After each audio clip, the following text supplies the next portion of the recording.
آپ نے وہ کر دکھایا جو آج تک شاید کوئی نہ کر سکا۔ جس کی گدی اونچی ہو آپ اس کو سمجھ لیتے ہیں یہ بڑا اللہ کا ولی ہے، پھر کل جب اخبار پہ بڑی ساری اس کی خبر آتی ہے کہ پیر صاحب کا کارنامہ یہ کر دیا، اس نے وہ کر دیا، تو پھر کہتے ہیں نہیں بھابی صحیح کہندے سن، بھائی پہلے مان جائیں۔ السلام علیکم ورحمۃ اللہ وبرکاتہ، نحمدہ ونصلی علی رسولہ الکریم، اما بعد فاعوذ باللہ من الشیطان الرجیم، بسم اللہ الرحمن الرحیم۔ وَقُلْ جَاءَ الْحَقُّ وَزَهَقَ الْبَاطِلُ إِنَّ الْبَاطِلَ كَانَ زَهُوقًا۔ سلام اقرار الحسن صاحب، سلام آپ کی جرأت کو، سلام آپ کی بے باکی کو، سلام آپ کی حق گوئی کو، سلام آپ کی پوری ٹیم کو، سلام۔ اللہ تعالیٰ آپ کو سلامت رکھے، اپنی حفظ و امان میں رکھے۔ آپ نے وہ کر دکھایا جو آج تک شاید کوئی نہ کر سکا، کہ اس شعبدہ باز پیر حق سرکار کو آپ نے بے نقاب کیا، آپ نے لوگوں کے سامنے اس کا جو ہے اصل چہرہ لوگوں کے سامنے رکھا کہ یہ شعبدہ بازیاں ہیں صرف، اور حقیقت میں کچھ نہیں ہے۔ کہ کہتا ہے کہ مریضوں کے منہ سے ان کے منہ سے سوئیاں نکلتی ہیں، زنجیریں نکلتی ہیں۔ ایک ہی بچی کی آنکھوں سے 4-5 مرتبہ یہ زنجیریں نکالیں اور سوئیاں نکالیں، اور جب اقرار الحسن صاحب نے دوبارہ کہا کہ ایک مرتبہ پھر کر کے دکھائے تو پھر بھاگ گئے، اور ختم نبوت کا نام لے کر جو لوگوں سے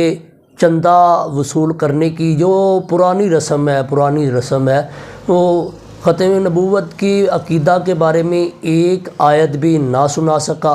اور ایک حدیث بھی نہ سنا سکا، اور اس کے علاوہ ان کے خلاف نعرے بازیاں اور لڑائی جھگڑے اور تشدد، ظلم زیادتی اور خود دیکھ چکے ہیں۔ تو اللہ کے لیے اس بات کو سمجھیں کہ توحید و سنت کے عقیدہ رکھنے والے جو لوگ ہیں ان کے لیے یہ ایک خوشخبری ہے کہ الحمدللہ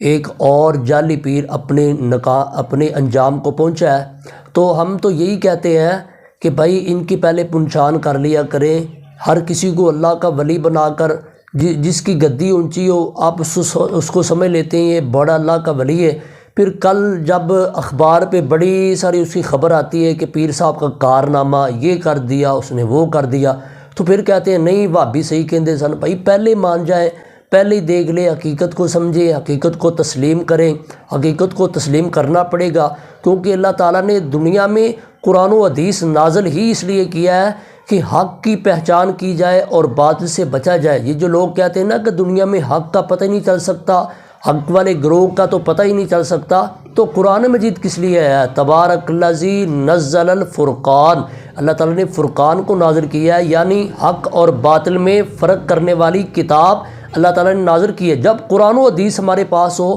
تو پھر ہم کیسے کہہ سکتے ہیں کہ حق کی پہچان نہیں ہو سکتی اور باطل کو پہچانا نہیں جا سکتا؟ تو حق کو سمجھنے کی کوشش کیا کریں اور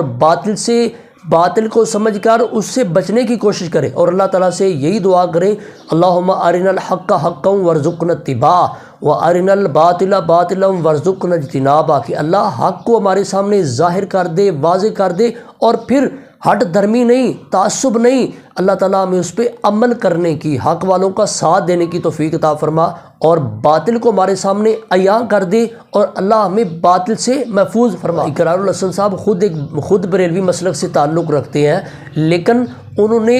حقیقت کو تسلیم کیا ہے اور حقیقت کو لوگوں کے سامنے رکھا ہے۔ تو ہمیں بھی چاہیے اپنے مسلک کی تعصبات کو چھوڑ کر ہمیں قرآن و سنت کی پلیٹ فارم پہ آ کر حق کو پہچاننا چاہیے اور باطل کو پہچاننا چاہیے، اور حق والوں کو بھی پہچاننا چاہیے اور باطل والوں کو بھی پہچاننا چاہیے، تاکہ حق پہ ہم عمل کر سکیں اور باطل سے ہم اجتناب کر سکیں۔ حق تو آیا ہی غالب ہونے کے لیے، وَقُلْ جَاءَ الْحَقُّ وَزَهَقَ الْبَاطِلُ، حق آ گیا باطل چلا گیا، باطل تو ہے ہی دبنے والا، باطل تو ہے ہی مٹنے والا۔ تو اللہ تبارک و تعالیٰ میں حق پر عمل کرنے کی توفیق عطا فرمائے، قرآن و حدیث پر عمل کریں، ختم نبوت کے عقیدے کو تسلیم کریں، اور جو صحیح پیر ہے، جو قرآن و سنت کی عامل پیر ہے، جو قرآن و سنت پر عمل کرنے والے ہیں، ان کا ساتھ دینا چاہیے اور ان سے دعا کروانی چاہیے، تو اللہ تعالیٰ ہمیں ان شعبدہ بازیوں سے محفوظ فرمائے، شعبدہ بازوں سے بھی اللہ تعالیٰ ہمیں بچائے اور قرآن و حدیث پر صحیح معنوں میں عمل کرنے کی توفیق عطا فرمائے۔ تو ایک مرتبہ پھر خراج عقیدت پیش کرتا ہوں اقرار الحسن صاحب کو، ان کی پوری ٹیم کو۔ اللہ تعالیٰ سے پھر دعا کرتا ہوں کہ اللہ تعالیٰ ہمیں حق کی پہچان عطا فرمائے اور حق والوں کا ساتھ دینے کی توفیق عطا فرمائے۔ آمین ثم آمین۔